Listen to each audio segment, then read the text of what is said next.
ሰላም ጤና ይስጥልን ውድ የአሮማ ሚዲያ ቤተሰቦቻችን፣ የሰዓቱን ዜናዎች እንደሚከተለው እናቀርባለን። አብራችሁን ቆዩ። የአሜሪካ ፕሬዝዳንት ዶናልድ ትራምፕ የጋዛ ጦርነት አብቅቷል፣ መካከለኛው ምስራቅም ወደ መደበኛው ይመለሳል ሲሉ ተናገሩ።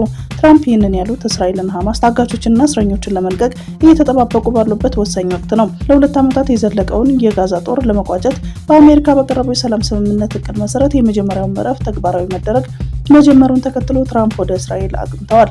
ትራምፕ በፕሬዝዳንት አውሮፕላን ላይ ከጋዜጠኞች ጋር ባደረጉት ቆይታ የተኩስ አቁም ስምምነቱ እንደሚጸና ያላቸውን እምነት ገልጸው እንዲሁም የሰላም ቦርድ የተባለውን ዓለም አቀፍ አካል በቅርቡ እንደሚቋቋም አስታውቀዋል። ፕሬዝዳንቱ የሰላም ስምምነቱ እንዲሳካ ላደረጉት ጥረት የእስራኤል ጠቅላይ ሚኒስትር ቤንያሚን ኔታንያሁን ቁልፍ ሚና የተጫወተችውን ኳታርን አድንቀዋል።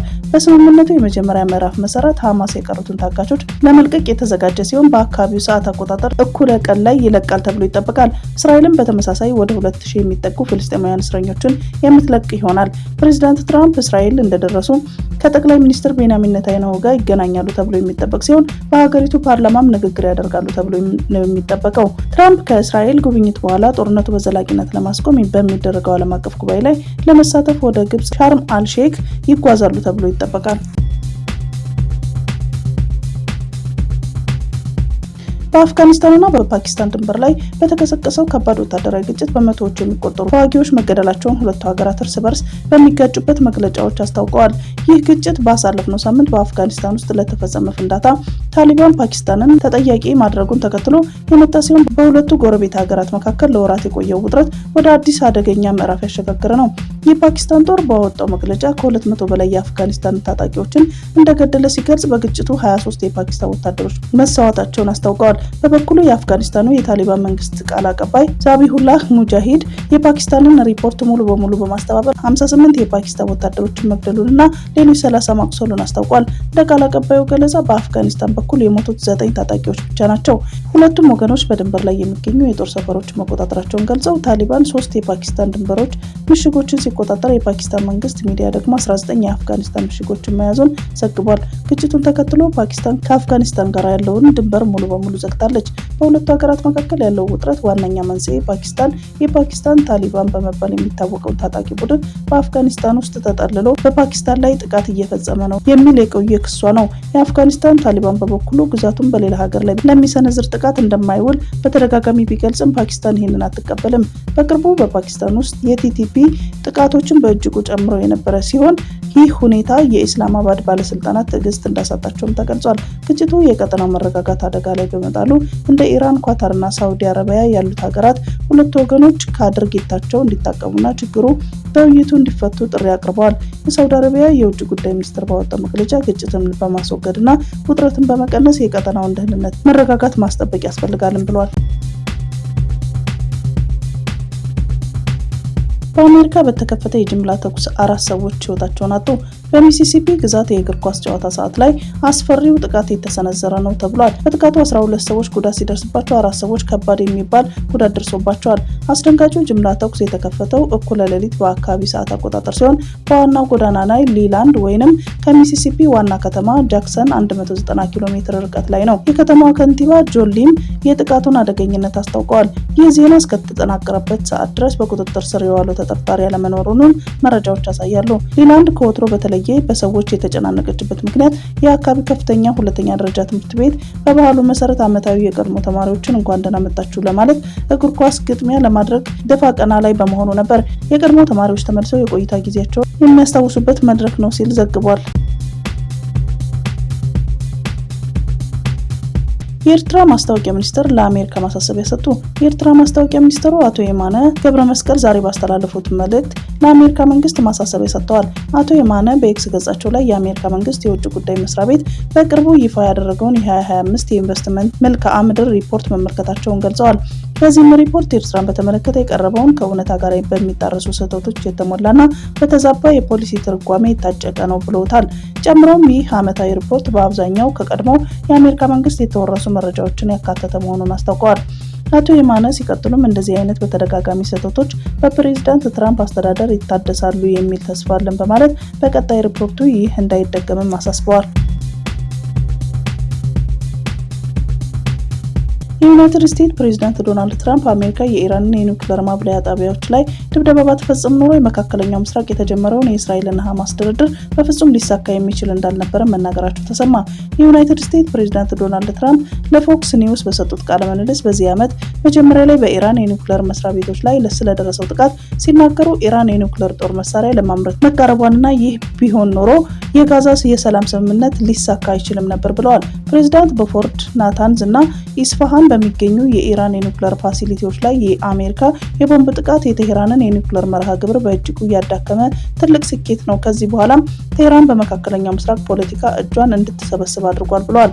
ትራምፕ ኢራን የኒውክሌር ጦር መሳሪያ ሊኖራት 1 ወር ብቻ ቀርቷት ነበር እና ያ እንዲሆን ፈቅድ ኖሮ ይህን ስምምነት ሊሳካ አይችልም ነበር ወይንም ሆነ በላዩ ላይ ታላቅ ደመና ይኖረው ነበር። ምክንያቱም ሐማስ የኒውክሌር ጦር መሳሪያ ያላት ሀገር ከጎኑ በመሆኗ በጭራሽ ለሰላም ሸብረክ አይልም ነበር ብለዋል። አክለውም ለሰላም ስምምነቱ የተደረገው ጥረት ዓለምን አንድ ያደረገና ኢራን የኒውክሌር ጦር መሳሪያ ብታገኝ በሰላሙ እድገት ላይ ጥቁር ደመና ይፈጥር ነበር። ኢራንን አቅም ማሳጣታችን ትክክለኛ ውሳኔ ነበር ብለዋል ሲል ያስነበበው ታይምስ ኦፍ እስራኤል እና ዘ ሚድል ኢስት ናቸው።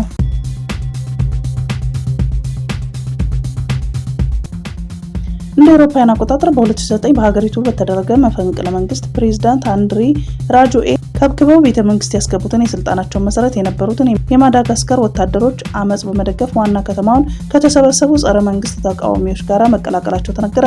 በማዳጋስካር በውሃና በመብራት መቆራረጥ በተማረሩ ዜጎች መስከረም 25 ቀን የተቀሰቀሰውና በወጣቶች እየተመራ ከዕለት ወደ ዕለት በፍጥነት እየሰፋ በሄደ የተቃውሞና አመጽ ቅዳሜ ከሰዓት በኋላ በዋናው ከተማ ጎዳና ላይ በተካሄደው ተቃውሞ የመንግስት ምርጥ የተባሉ ካብሳት ክፍል ወታደሮች ተቃውሟቸውን ተቀላቅለዋል ተብሏል። የፕሬዝዳንት አንድሪ ራጆኤልናን አገዛዝ በመቃወም የተቃውሞ ሰልፎች እየጨመሩ በመጡበት ወቅት የማዳጋስካርን ወታደሮች ትዕዛዝን በመጣስ በሺዎች የሚቆጠሩ የመንግስት ተቃዋሚዎች በዋና ከተማይቱ አንታናናሪቮ ባዘጋጁት አመጽ መቀስቀሳቸው የተገለጸ ሲሆን ሰልፈኞቹ ከሬጅመንቱ ጋር በመሆን ሰልፍ የወጡ ሲሆን በህዝቡ ላይ ጥይት አንተኩስም ሲሉ ቀደም ብለው ተናግረው እንደነበረም ተዘግቧል። ከዚህ ቀደም ብሎ በከተማው ወጣ ብሎ በሚገኘው የጦር ሰፈር ውስጥ በተደረገ ስብሰባ በ2009 በራጆኤልና መነሳት ውስጥ ትልቅ ሚና የተጫወተው የካብሳት ክፍል ውስጥ ያሉ ወታደሮች የፕሬዝዳንቱን መልቀቅ ለሚጠይቁ ተቃዋሚዎች ያልተለመደ ህዝባዊ የአብሮነት ጥሪ አቅርበዋል።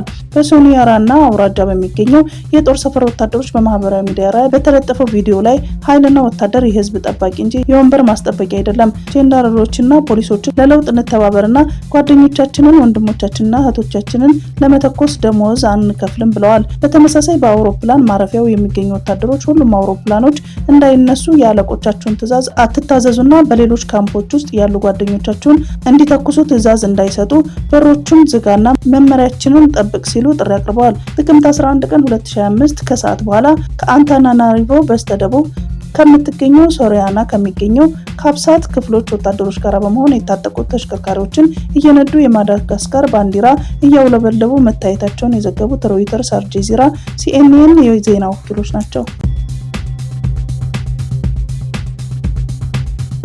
በድፍረት በሙያው መታመን በእሳት ውስጥ ደፍሮ በመግባት ጋዛ፣ ሶሪያ፣ ዩክሬን፣ ኢትዮጵያ የተከሰቱ ግጭቶችና ጦርነቶች ለዓለም ያሳወቁ የጦር ዘጋቢዎች ዓመታዊ ሽልማት ማግኘታቸው ተነገረ። በትናንትናው ዕለት የፈረንሳዩ የባዮ ከተማ በተካሄደው የጋዜጠኞች የጦርነት ዘጋቢ የሽልማት ስነስርዓት ለ32ኛ ጊዜ የተከናወነ ሲሆን ፍልስጤማዊው የፎቶ ጋዜጠኛ ሳሄር አልግሆራ፣ አሊ ጀዳላህ፣ ጂሃድ አልሻራፊ፣ ቮልፍጋንግ ፓወር፣ የስዊዘርላንድ ካናዳዊ ጋዜጠኛ ሞሪን ሜርሲየር እንዲሁም ስለ ኢትዮጵያ ዶክመንታሪ ፊልም የሰራችው ማሪያኔ ጌቲ ጨምሮ በርካታ ዘጋቢዎች ተሸልመዋል።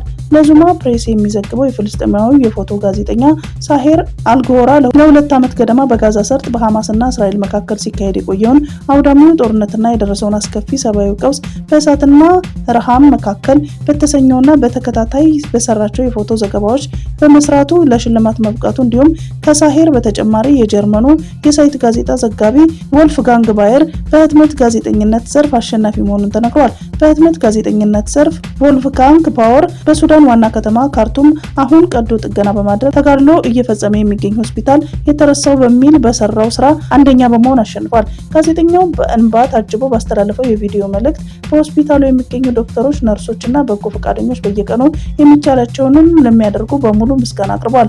በቴሌቪዥን ዘርፉ ጁሊ ደንገልሆፍ፣ ጄምስ አንድሬና ሶፊያ አማራ ከፈረንሳይ 24 አንደኛ በመሆን አሸንፈዋል። የአሳድ የሸብር ማሽን በሚል ዘገባ በሶሪያ መንግስት ነጻ ባወጣቸው እስር ቤቶች ላይ ያተኮረ ስራቸው ለዚህ ክብር አብቅቷቸዋል። በኢትዮጵያ ስላለው ግጭት ትግራይ መደፈር ዝምተኛ መሳሪያ የተሰኘው ዘጋቢ ፊልም የሰራች ማሪያ ነጊቲ በኬን መታሰቢያ ሙዚየም በተካሄደው ሽልማት ግራንድ ፎርማት የቴሌቪዥን ዋንጫ አሸንፋለች። ከሲኤንኤን ዘጋቢዎች ጆማን ካራዲሼ፣ ታረቅ አልሂሉ፣ መሐመድ አልሳዋሊ፣ ኒክ ክሬቨር እና ማርክ ባሮን ስለ ጋዛ ህጻናት ህይወት በሰሩ ዘጋቢ ፊልም በተማሪዎችና በሰልጣኞች የተሰየሙ ልዩ የኖርማንዲ ሪጅን ሽልማት አግኝተዋል። በአሜሪካው ጋዜጠኞች ጆን ሊን አንደርሰን የሚመራው ለ32ኛ ጊዜ ባዘጋጀው ሽልማቶች በመቶዎች የሚቆጠሩ ዓለም አቀፍ ዳኞች ድምጽ መሰረት በማድረግ በ10 ምድቦች አሸናፊዎችን እንደመረጡ ተናግረዋል። አሸናፊዎቹ በጣም ጠንካራ የጋዜጠኛ ሙያ የገባቸው መሆኑን በመግለጽ አክብሮታቸውንም ገልጸዋል። በስነ ስርዓቱ ላይም በቅርቡ በስራ ላይ እያሉ ለተገደሉ ጋዜጠኞች ክብር ተሰጥቷል ሲል ያስነበበው ፍራንስ 24 ነው።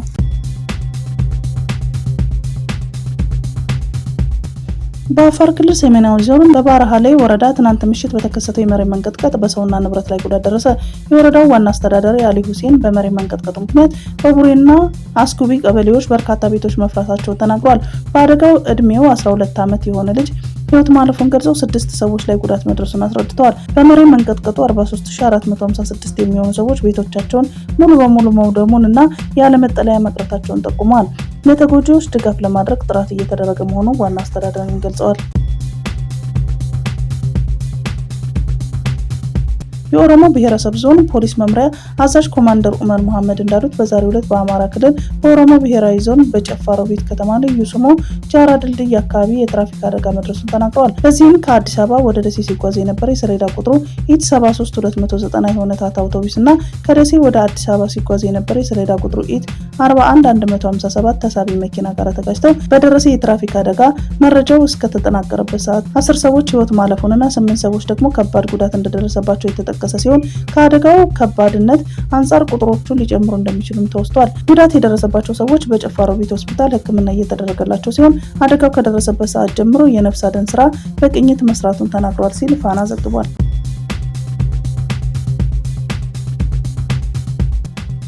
የአሜሪካዋ ኒውዮርክ ከተማ ታላላቅ የሚባሉ የማህበራዊ ሚዲያዎች ህጻናት ሱስ በማስያዝ ከሳለች። ከተማዋ ፌስቡክ፣ ጉግል፣ ስናፕቻት እና እንደ ቲክቶክ ያለው የማህበራዊ ሚዲያ ህጻናትን ሱስ በማስያዝ አይምሮአዊ ጤናቸውን እየጎዱ ነው በማለት 327 ገጽ ያለው ክስ በፍርድ ቤት አቅርባለች። በኒውዮርክ ከተማ ከሚኖሩ 8 ሚሊዮን ሰዎች ውስጥ 1.8 ሚሊዮን ህጻናቶች ናቸው። የጉግል ቃል አቀባይ በዩቲዩብ ላይ የተከፈተውን ክስ ትክክለኛ አይደለም ሲሉ የዩቲዩብ ሰዎች በቪዲዮ የሚያዩበትን እንጂ ከጓደኞቻቸው ጋር የሚገናኙበትን የማህበራዊ ሚዲያ አይደለም ብለዋል። በክሱ 77.3% የሚሆኑ በኒውዮርክ የሚኖሩ የሁለተኛ ደረጃ ተማሪዎች በቀን ከ3 ሰዓት በላይ በስክሪን ላይ እንደሚያጠፉ ተገልጾ ይህ የተማሪዎቹ ጤና እየጎዳ ነው ተብሏል። ከዚሁ በማህበራዊ ሚዲያ ጋር በተያያዘ ዜና ዴንማርክ ከ15 ዓመት በታች ያሉ ህጻናት ማህበራዊ ሚዲያዎችን እንዳይጠቀሙ እገዳም ለማስቀመጥም እየሰራች ነው። የዴንማርክ ጠቅላይ ሚኒስትር ሜት ፍሬድሪክሰን ማህበራዊ ሚዲያዎች የልጆቻችንን ህጻንነት እየሰረቁ ነው ብለዋል። ጠቅላይ ሚኒስትሯ የሀገሪቱን ህግ አውጪ ከ15 ዓመት በታች ያሉ ህጻናት ማህበራዊ ሚዲያን እንዳይጠቀሙ እንዲከለክሉ ጠይቀዋል። በአውሮፓ ህብረት ሀገራት ህጻናት 13 ዓመት ሳይሞላቸው የማህበራዊ ሚዲያ አካውንት መክፈት እንደማይችሉ ቢቀመጥም ጠቅላይ ሚኒስትሩ 94% የዴንማርክ ህጻናት እዚህ እድሜ ላይ ሳይደርሱ ይከፍታሉ ብለዋል። ጠቅላይ ሚኒስትሩ ህጻናት ማህበራዊ ሚዲያ ላይ ማየት የሌለባቸውን ነገሮች ያሉ ሲሆን ይህም ጭንቀትና ድብርትን ጨምሮ ሌሎች መዘዞችን እየወለደ ነው ብለዋል።